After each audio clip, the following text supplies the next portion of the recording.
Hello there and welcome to another one of these Lexical Lab 1 minute English videos. If you enjoy this video, make sure you subscribe to our YouTube channel and check out our website www.lexicallab.com to find out more about our online English language lessons. One thing you might not know about me is that I've always been a bit of a music nut.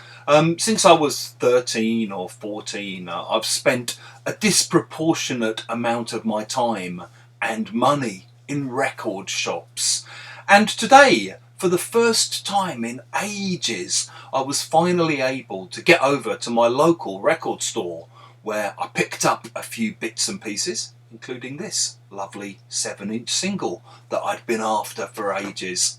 And while I was there, I got chatting to the owner, Alan, who has obviously had a really hard year because of having to close down due to lockdown and all the COVID restrictions.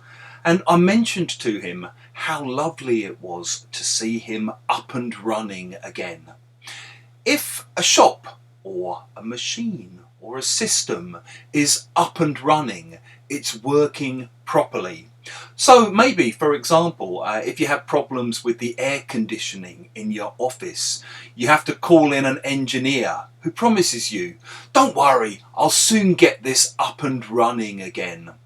Maybe if you have a website and there are problems with the website, you might have to apologise to customers saying, "The website's down at the moment, but we hope to get it back up and running in the next few hours."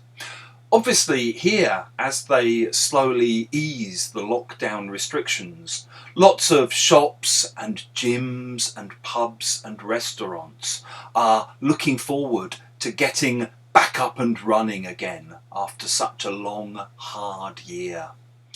If you've enjoyed this video, make sure you share it with your friends, your colleagues, your students. Click the like button, it helps us with the algorithm.